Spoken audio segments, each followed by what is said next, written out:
Commander Zektar sat alone in his metal room on the warship Crimson Spear. The lights were dim, and the walls showed pictures of human worlds his army had won. 3 years had passed since the last human city fell to his forces. 3 years since the war ended. Yet he could not sleep. His long fingers touched the control panel. The pictures changed, showing battle after battle. Dead human soldiers lay on burned ground. Smoking cities stretched across the screens. Victory, they called it. Total victory over the human race. But victory felt like poison in his blood. The door made a soft sound as it opened. Sub-Commander Thys walked in, her blue skin pale in the weak light. She carried data tablets in her forearms. Her large black eyes looked worried when she saw him. "Commander, the daily reports," she said. Her voice was quiet and careful. Zektar did not turn around. He kept staring at the pictures on the wall. One showed a human bridge on a planet called New Austin. Bodies in green uniforms lay everywhere. Human weapons that shot metal bullets were scattered on the ground next to his people's plasma guns. "Leave them on the desk," he said. Thys placed the tablets down but did not go. "Sir, you have not eaten in 2 days. The medical officer is concerned about your health." "I am fine." "With respect, Commander, you are not fine. The crew talks. They worry about you." Zektar finally turned to face her. His red eyes were tired and dark. His usually perfect uniform was wrinkled. "What do they say?" "They say you have changed since the war ended. They say you spend all your time watching old battle videos. They wonder if you are sick." "And what do you think?" Thys looked down at the floor. In their culture, speaking against a superior could mean death. But she had served under Zektar for many years. She knew him before the human war began. "I think something on those human worlds changed you, sir. Something you saw or did. But I do not know what." Zektar walked to his window. Outside, space was black and cold. Stars looked like tiny holes in dark cloth. "Tell me this. What did our leaders say about humans before the war?" "They said humans were weak. They said humans had bad weapons and small ships. They said the war would be easy. And it was easy. We won every battle. We took every world. We captured their leaders and burned their cities." He paused. "So why do I feel like we lost?" Thys had no answer. She waited in silence. "Dismiss yourself," Zektar said. She left quickly, her footsteps quiet on the metal floor. Alone again, Zektar sat down at his desk. He touched a button, and a new video started playing. This one showed the Battle of New Austin from his own helmet camera. He had watched it hundreds of times, but he always came back to it. The video showed human soldiers on a long bridge. There were maybe 50 of them. His army had sent 2,000 warriors to take the bridge. The humans should have run away or given up. Instead, they stayed and fought. The human leader was a man called Captain Jake Morrison. Zektar remembered his face clearly. Morrison was young, maybe 30 human years.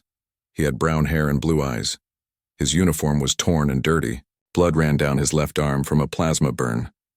In the video, Morrison talked to his soldiers through a radio. "Hold the line, boys. The civilians are still getting out. Every minute we keep these bastards busy saves 1,000 lives."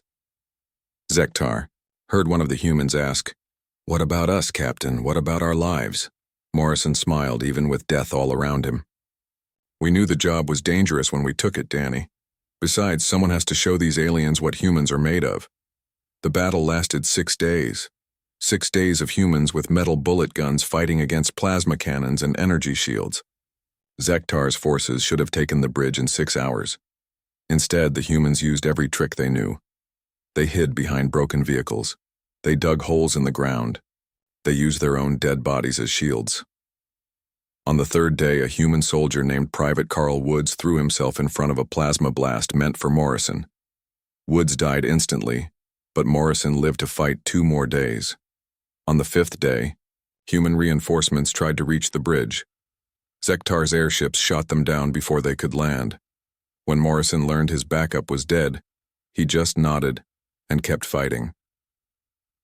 On the sixth day, Morrison had only 12 men left.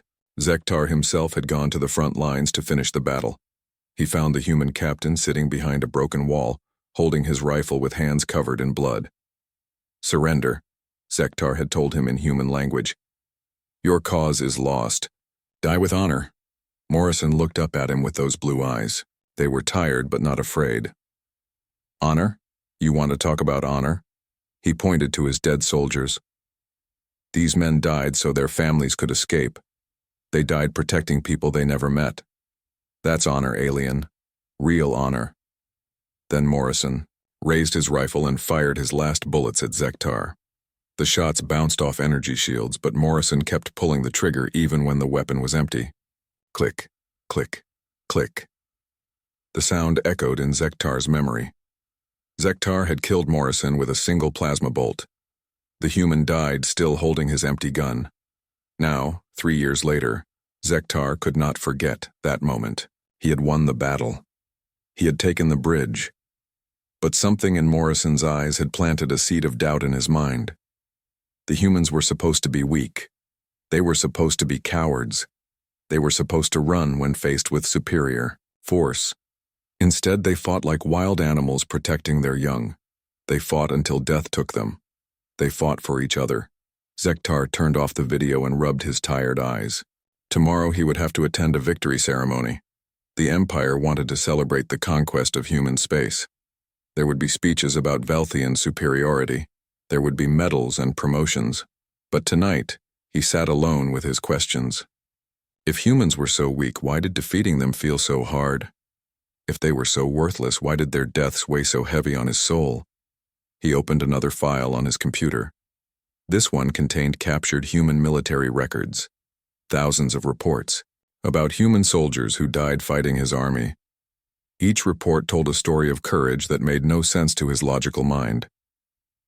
Zektar began to read, searching for answers he was not sure he wanted to find. Commander Zektar could not stop reading the human files. For 3 weeks, he spent every free moment looking through captured records. His sleep got worse. His hands shook when he held his food. The ship doctor asked to see him, but Zektar said no. The files told stories that made no sense to his Velthian mind. Humans who threw away their lives for strangers. Humans who chose death over safety. Humans who fought when fighting was stupid and pointless. One file caught his attention. It was about a human female named Sergeant Lisa Murphy. She had been a medic, someone who helped hurt soldiers. During the Battle of Crater Base, her job was to keep people alive, not to fight. But when Zektar's forces broke through the human lines, Murphy had picked up a rifle. The base hospital was full of wounded soldiers who could not move. The human commanders ordered everyone to run away, but Murphy stayed behind. Zektar found the combat video from that day. His soldiers had used helmet cameras to record everything. He watched Murphy drag wounded humans behind metal tables and broken walls. She turned the hospital into a fort. For 6 hours, one human female held off a full squad of Velthian warriors. She used medical supplies to make bombs. She threw heavy equipment to block doorways. When her rifle ran out of bullets, she fought with metal tools from the operating room. The video showed Murphy talking to the wounded soldiers around her. Blood covered her green uniform. A plasma burn had melted part of her helmet, but her voice stayed calm and strong. "Don't worry about me, boys," she told a human with no legs. "I've got plenty of fight left. These alien bastards picked the wrong medic to mess with." Another wounded soldier asked her why she did not run away with the others. Murphy smiled, even though death was coming for her. "Someone has to stay with you guys. Someone has to make sure you don't die alone. That's what humans do. We take care of each other." When Murphy finally fell, she had saved the lives of 30 wounded soldiers. Her last act was to trigger the hospital's emergency beacon. Human rescue ships found the wounded men 3 days later. Zektar played Murphy's final transmission over and over. Her voice echoed in his room late at night. "This is Sergeant Lisa Murphy of the 3rd Medical Corps.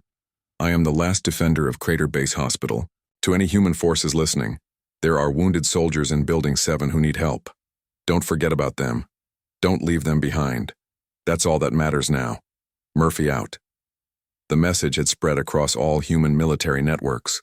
Other medics heard it and chose to stay with their patients instead of running away. Murphy's courage had inspired hundreds of other humans to make the same choice. Zektar did not understand this behavior.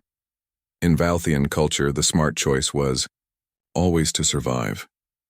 Individual life was more important than group survival. A Vaelthian soldier would never waste his life for strangers, but humans were different. They seemed to care more about each other than about themselves. This made them dangerous in ways his people had never expected. The door to his room made a sound. Sub-Commander Thys entered, but she looked worried. Her usual confidence was gone. "Commander, I need to speak with you about something important."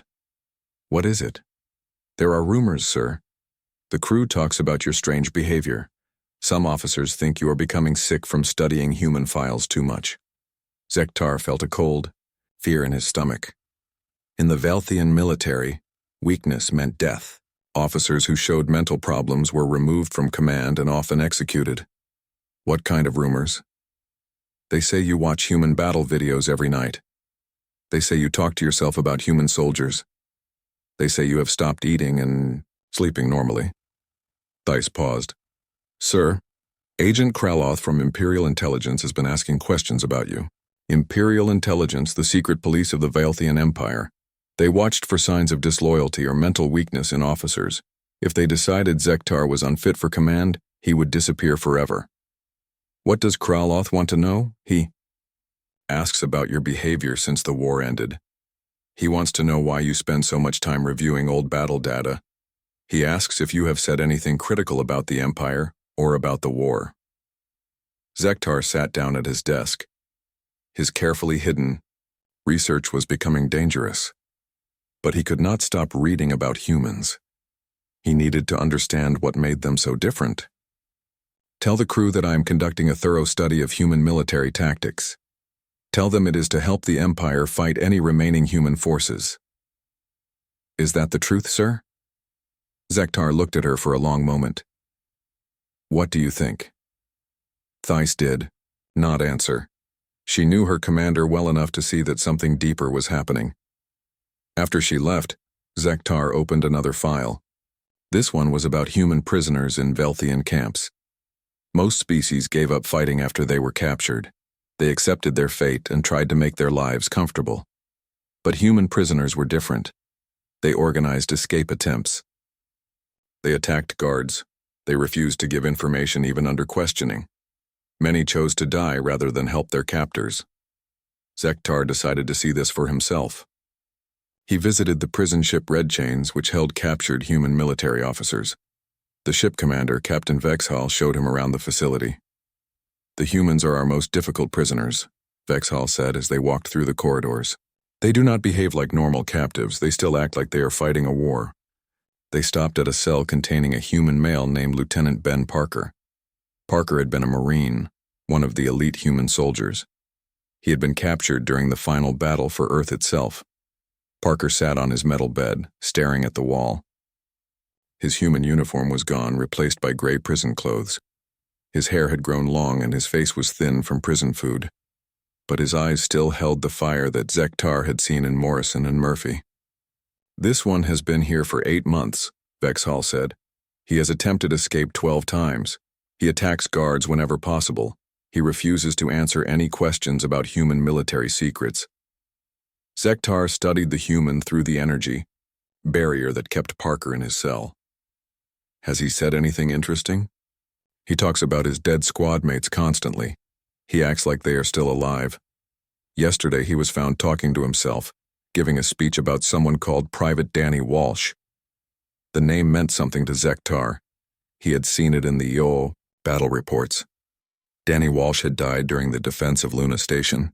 According to the files, Walsh had thrown himself on top of a plasma grenade to save his fellow soldiers. What did Parker say about Walsh? He said Walsh was the bravest man he ever knew. He said Walsh died so others could live. And that made Walsh a hero. He said all humans should try to be like Walsh. Vexhall shook his head. The human is clearly suffering from mental damage. But Zektar did not think Parker was crazy. The human was doing something that Velthians never did. He was keeping the memory of his dead friends alive. He was honoring their sacrifice by refusing to give up the fight. That night, Zektar returned to his room with new questions burning in his mind. Human behavior made no logical sense, but it worked. Their willingness to die for each other made them stronger, not weaker. He opened more files, searching for answers. Each story of human courage added to his growing understanding. The humans had lost the war, but they had never truly been defeated. Their spirit lived on in prisoners like Parker and in the scattered survivors hiding across the galaxy. Zektar began to suspect that the Velthian Empire had won a battle but lost something much more important.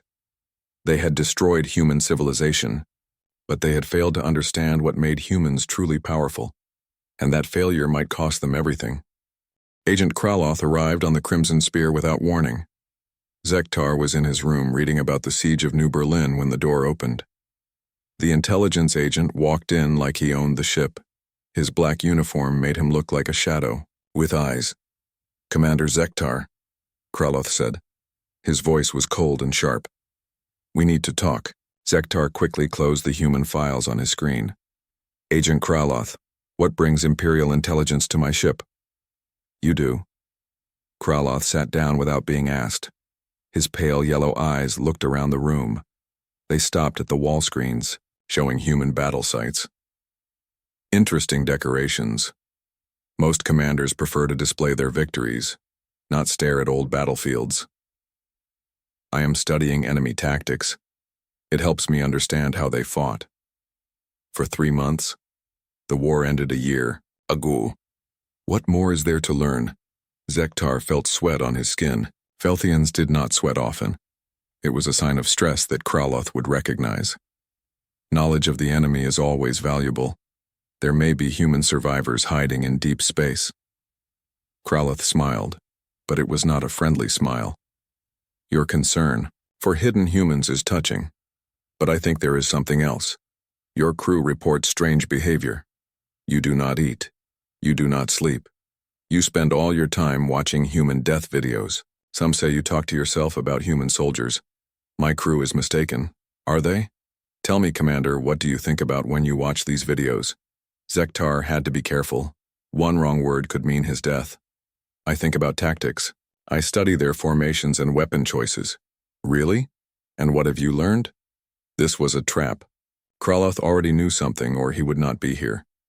Zektar decided to tell part of the truth. "I learned that humans fought differently than we expected. They were more determined than our intelligence suggested." Determined. Interesting. Word choice. Kraloth leaned forward. "Some might say you sound like you admire them."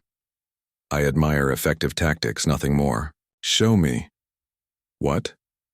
"Show me these tactics you have been studying. I want to see what has kept you awake for months." Zektar had no choice. He opened a file about the siege of New Berlin. The screen showed a human city under attack. Smoke rose from burning buildings. Velthian ships filled the sky like metal storm clouds. "This was one of the last human strongholds," Zektar said. "They had no chance of winning. Logic said they should surrender. But they did not. No. They fought for 18 days. A human named Colonel Ryan Hayes commanded the defense. He had maybe 5,000 soldiers against our 50,000. The video showed Hayes talking to his officers in a bunker deep underground. The human looked tired and old. Gray hair, wrinkled face, hands that shook slightly. But his voice was strong when he spoke. "Gentlemen, we all know how this ends.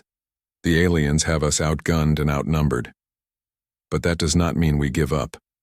Every hour we hold this city, more civilians escape on the transport ships. Every alien soldier we keep busy here is one less hunting our people in space." One of the human officers asked, "What about our families, sir? What about our own lives?" Hayes looked at the man with kind eyes. "Our families are on those transport ships, Lieutenant. Our lives mean nothing if we do not use them to save others. That is what being human means. We protect each other, even when it costs us everything." Kraloth watched the video without emotion. "Foolish sentiment. A logical species would have negotiated for better terms. Yes, Zektar agreed, but his voice sounded strange. Very foolish. The video continued. It showed Hayes working with civilian leaders to organize the evacuation. A human woman named Dr. Amanda Foster helped coordinate the escape ships. She was a scientist, not a soldier, but she stayed to help, even though she could have left on the first transport. "Doctor, you should go with the next group of evacuees," Hayes told her. Foster shook her head. "My job is to make sure these people get out safely. I cannot do that from a ship in space. You have done enough. Save yourself. Colonel, you have 5,000 soldiers willing to die for strangers. I think one scientist can do the same."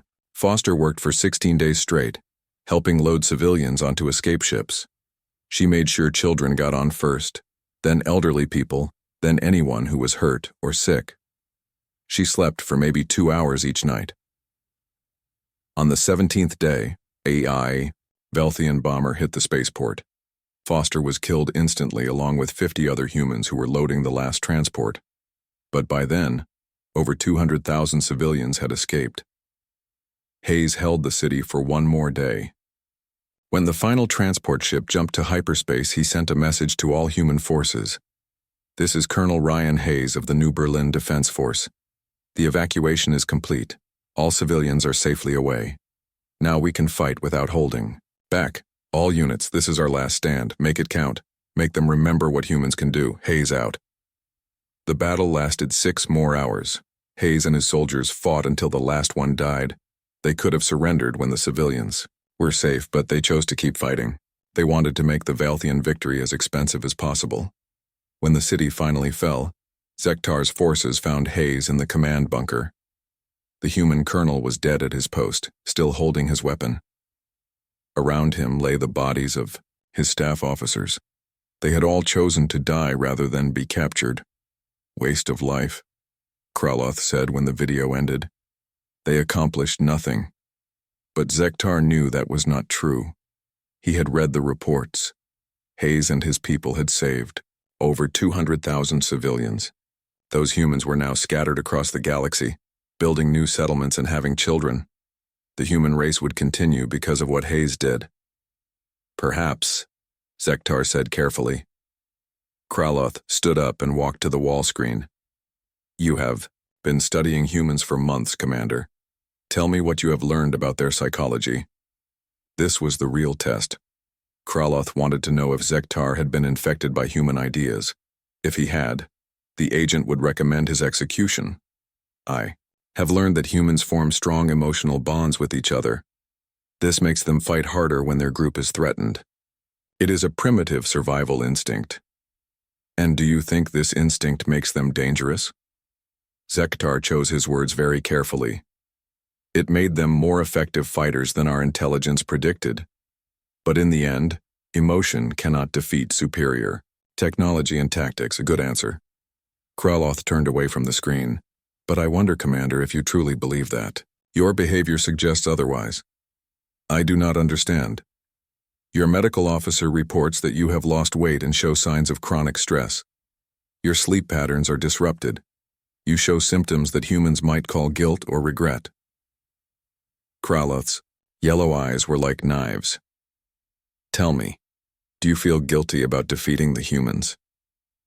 The question hung in the air like poison gas. Zektar knew his life depended on his answer. "I feel nothing but pride in serving the Empire. Any stress comes from the demands of command, nothing more." "I hope so, Commander, because the Empire has plans for you. There are rumors of human survivors in the Outer Rim. We may need your expertise to hunt them down." After Kraloth left, Zektar sat alone in his room. His hands were shaking, and his heart beat too fast.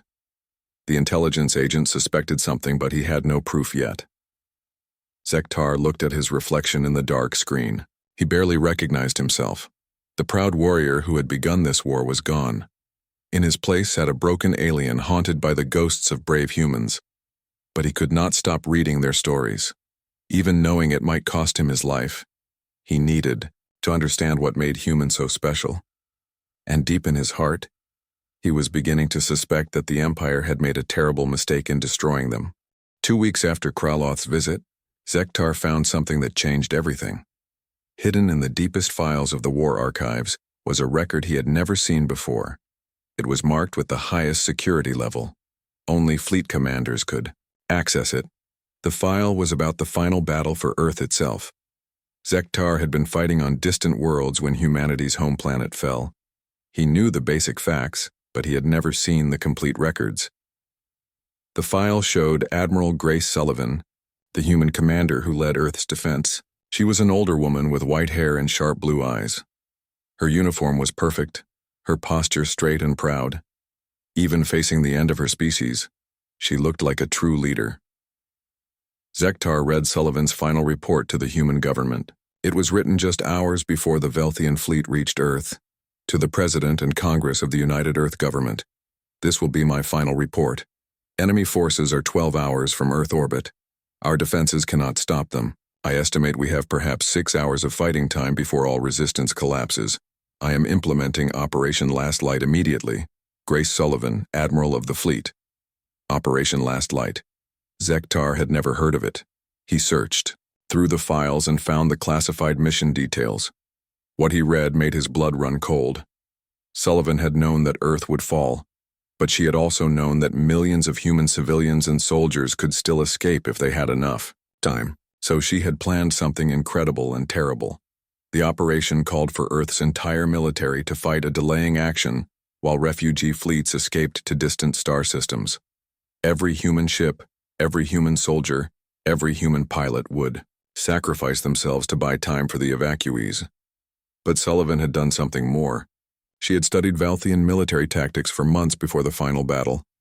She had identified weaknesses in their formations, flaws in their strategies, blind spots in their technology. Then she had recorded all of this information and hidden it in the escape ships' databases. The humans who died defending Earth were not just buying time. They were also gathering intelligence that future human survivors could use to fight back. Zektar found Sullivan's personal message to the refugee fleets. She had recorded it just before the battle began. To all human survivors who will hear this message, my name is Admiral Grace Sullivan. By the time you see this, Earth will have fallen and most of us will be dead. But we did not die for nothing. We died to give you a chance. We died to keep the human spirit alive among the stars.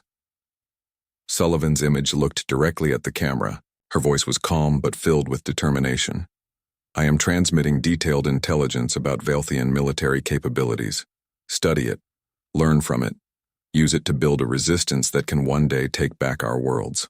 The aliens think they have destroyed humanity, but they are wrong. As long as one human lives free in space, the fight continues. The transmission included tactical data, weapon specifications, and strategic analyses. It was everything human. Survivors would need to build an effective resistance movement. But there was more. Sullivan had also included personal messages from thousands of soldiers and civilians who were about to die. Final words to children who had escaped on the refugee ships. Love letters to husbands and wives they would never see again. Promises to remember and honor those who survived. Zektar played one of these messages. It was from a human soldier named Corporal Mike Davis. Jenny, if you are watching this, then I am probably dead, and you are safe somewhere far from Earth. That is all I wanted. I know you will cry for me, but do not cry too long. Live your life. Have children. Teach them about Earth and about all the good people who died to keep humanity alive. And tell them that their daddy loved them even before they were born. There were thousands of messages like this. Humans facing death but thinking only about the people they loved and the future they would never see. The final battle lasted 18 hours. Sullivan's forces held the line until the last refugee ship jumped to hyperspace. When it was over, Earth burned and Admiral Sullivan was dead. But 50 million humans had escaped to carry on their species. Zektar sat in his dark room, staring at the files. Everything he thought he knew about the war was wrong. The humans had not simply lost. They had made a choice to transform their defeat into a foundation for future victory. His door opened. Kraloth walked in with 4 Imperial guards. Their plasma rifles were already drawn. Commander Zektar, You are under arrest for treason and mental contamination by enemy influences. Zektar stood up slowly. He was not surprised. He had known this moment would come. What are the charges? Prolonged exposure to human propaganda materials, showing signs of psychological breakdown, displaying behaviors inconsistent with Valthian military doctrine. Kraloth smiled his cold smile. In short, you have been infected by human weakness. The guards moved closer. Zektar looked at their faces and saw no mercy. In a few hours, he would be dead. But then he thought about Sullivan's message to the refugee fleets. He thought about Morrison holding the bridge. He thought about Murphy protecting her patients. He thought about Hayes saving the civilians of New Berlin. All of those humans had faced death with courage. They had used their final moments to help others. If he was going to die like a human, he should act like one. Agent Kraloth, Zektar said, before you execute me, may I make a final statement? It is my right as a fleet commander. Kraloth nodded. You have 5 minutes.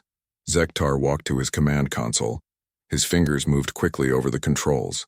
He activated his personal authorization codes and opened a communication channel to the entire Valthian fleet. This is Commander Zektar of the Crimson Spear. I am transmitting classified intelligence data to all ships and all personnel. This information concerns human military capabilities and strategic weaknesses in our own forces. Kraloth realized what was happening and lunged for the console. But it was too late. Zektar had already sent the transmission. Sullivan's intelligence files were now spreading through the Valthian fleet's computer networks. The tactical data would reach human prisoners in detention centers. Some of those prisoners would find ways to escape and carry the information to the refugee fleets hiding in deep space. You fool, Kraloth screamed. You have just given our enemies the tools to destroy us. Zektar smiled for the first time in months. Yes, I have, and I learned how to do it from studying human courage. The guards fired their plasma rifles. Zektar died instantly, but his smile remained on his face. On the prison ship Red Chains, Lieutenant Ben Parker received an encrypted message on his hidden communicator. The message contained detailed Valthian military secrets and tactical weaknesses. At the bottom was a note that said, "From a friend who learned what honor means. Use this well." Parker stared at the data with tears in his eyes. Someone had risked everything to give humanity this gift. Someone had chosen to do the right thing even when it cost them their life. He thought about his dead friend Danny Walsh, who had thrown himself on a grenade to save his squad. He thought about all the humans who had died protecting others. Now an alien had made the same choice. Parker began planning his escape. There were human survivors out there who needed this information. There were refugee fleets that could use these secrets to build a resistance. The war was not over. Thanks to one alien's conscience and the courage of humans like Admiral Sullivan, it was just beginning again. And this time, humanity would be ready.